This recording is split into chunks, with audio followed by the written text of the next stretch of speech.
Hello, I'm Philip Rosinski. I'm very pleased to be with you, at least virtually. I will be introducing myself in a few moments, but before that, we will have discourse on coaching across culture for managers.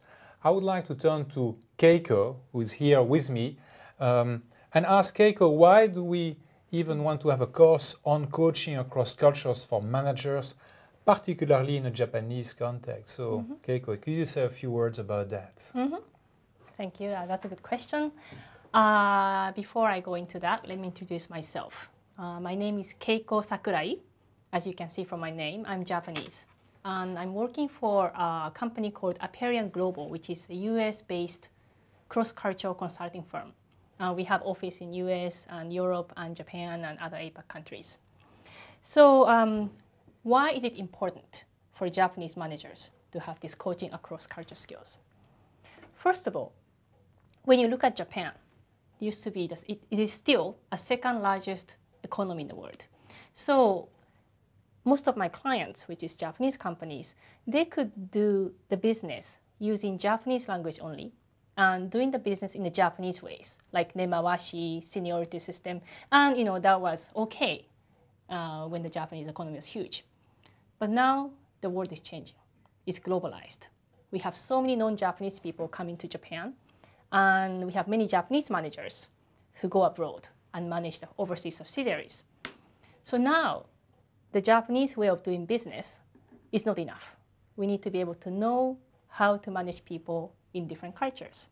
So let me explain what I do. Let me explain why coaching across cultures is useful using the case that I just experienced last year. And I'm going to use the whiteboard to just write down the keynotes.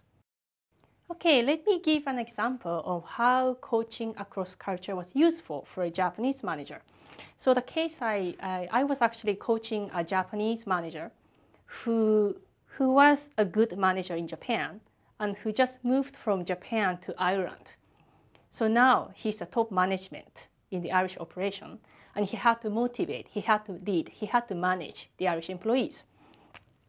So he's a good leader in Japan, but now he has a challenge. So we've been coaching him for 9 months, and his challenge was, how can I motivate Irish employees in Japan, which is hierarchical, top-down? Whenever I make an order to the employees, they'll listen to me because I'm the president. But in Ireland, they don't just listen to me because I'm president. How can I make them listen to me? How can I make them motivate? How can I retain the good talent in Irish operation? So we had all these challenges. So in a way, he had to transform himself from just a Japanese leader who is good in functioning in Japan to global leader, meaning he can lead and manage the operation in Ireland, not just in Japan. And in order for him to transform from Japanese leader, which he already was a good leader, to a global leader, what he needed to acquire was this coaching across culture skills.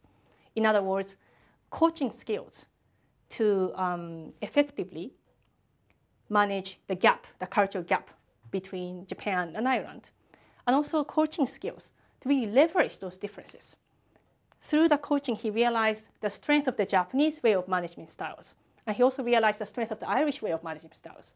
So now he started to leverage those strengths. And that's what coaching across cultures can do. So Philip is going to explain what coaching is, which is useful for developing leadership skills.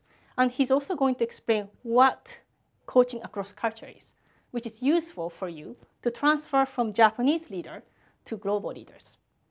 With that note, I would like to go back to Philip. He's going to explain his journey of coaching across cultures. Thank you.